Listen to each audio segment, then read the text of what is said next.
they should look on the outside more. Because Bangkok is not just the central business district. Yep. It's a bigger city.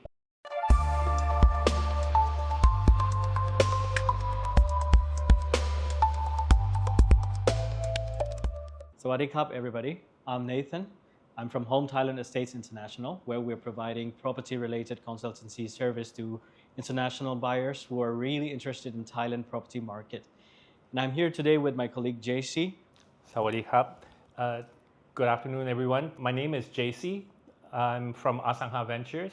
I'm here today. I'm very happy to be here today to actually sit down and have a chat with Ted from Homes Thailand International. And hopefully we can share some lights to you as well in terms of the questions that's being asked and answers, and probably the viewers out there that can take the information that we give as an opinion and probably use that strongly for their own specific, when they come to buy Thailand properties. Where we'll be focusing a few insights about Thailand property markets, some risks that are involved while buying or purchasing a property here and how to mitigate them, and sharing a little bit of our own experiences along the way. Our basic discussion today here would be more like sharing our own individual experiences and the things that we have faced, and we don't mean any harm to any third parties or anything whatsoever. So thanks, JC, for joining here today with me. And the very first questions that I want to put up on topic here today is that's a typical questions that's been circulating amongst our buyers or investors or first-time buyers in Thailand. So the very first questions that they are having doubt or queries is about what do we as a property consultancy services company sees will be the most capital growth areas in next 1 to 3 years timeline in Bangkok specifically. What's your view on this? Well, okay, Nathan, I think basically the capital growth of Bangkok, right? There's a lot of spaces and places that we can look at. Yeah. Majority of investors that comes in to invest in Thailand, they always think of low cost or low investment. Yeah. Or some of them who are well off enough, they will look at certain other areas. Right.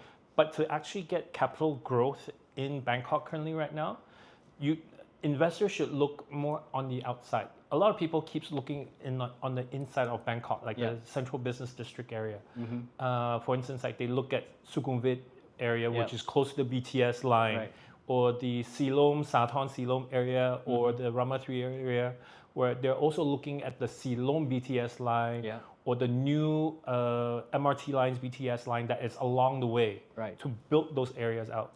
I think what foreigners need to do now, instead of just concentrating right in the central business district, they should look on the outside more. Because Bangkok is not just the central business district. It's a bigger city, right? For instance, like areas such as Bang Na, where the Bang Na Bangkok Mall, which is one of the biggest malls around in Thailand, or could be in the Southeast Asia now, right? They're opening up next year.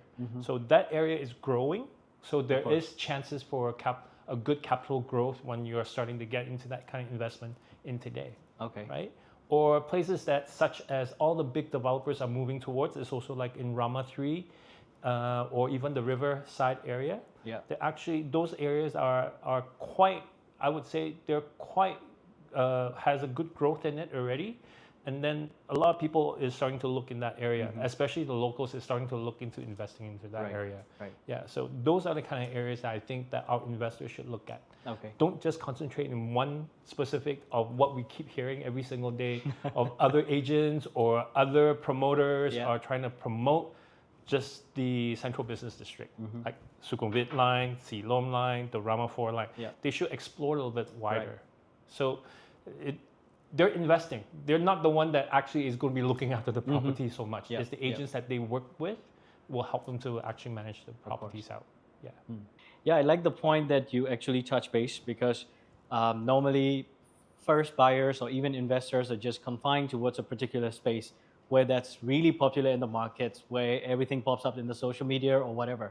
But specific areas like Bang Na, which actually rings a very loud bell when we talk about capital growth because of the land prices drastically increasing, As well as another thing that you mentioned is also Rama 4 and Rama 3. Yeah. These are also coming up really fast. Yes. If we talk about Rama 4, that wasn't like that last 5 years back or 3 years back. But now it's been changing a lot, and we're seeing very good potentials or major developers investing a lot in these particular lands and building up new projects over there.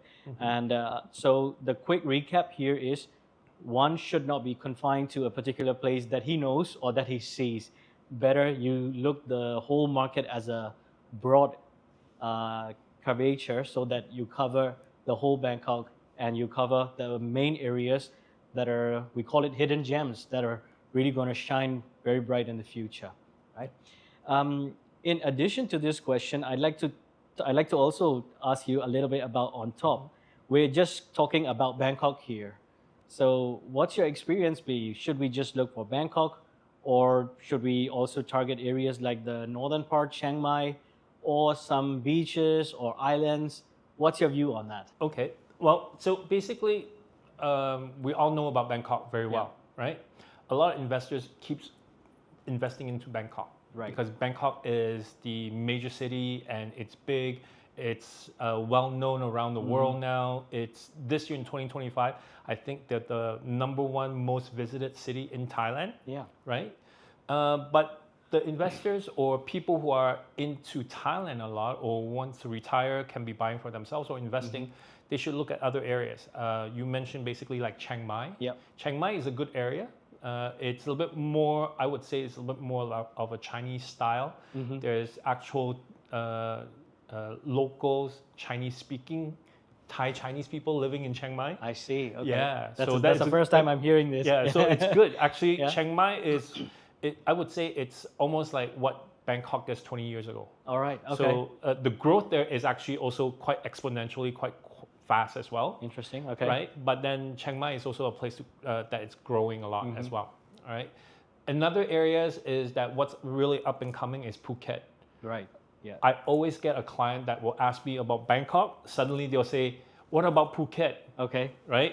And then all the pool villas and all these Chinese lifestyles. Because they hear that for rental use in Phuket is much higher than Bangkok. I see. Which it is at the current moment. That if you look at it, it is. It's a new market as well, but it is growing quite exponentially, especially pool villas. There's areas such as Rawai. There's also like other beach areas like Kamala, Rawai, and what else? Like Patong, something like that. Yes, and Patong, all those areas. Yeah. Condos are coming up. Yeah, I see. Condos at a below 5 million baht kind of condos, and you're also getting close to about 6-7% yield per year for your rentals. That's a very good one. That's a very good deal. Yeah, so Phuket is actually up and coming. So it's a good area to actually look into, and if interested to invest into it, it's also a place to invest into it as well. Yeah. Okay. Yeah.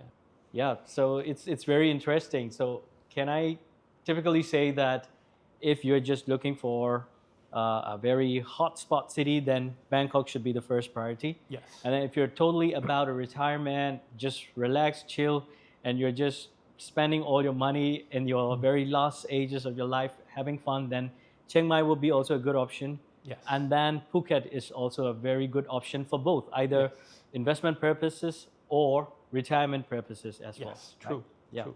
Interesting. Thanks, JC. You're welcome.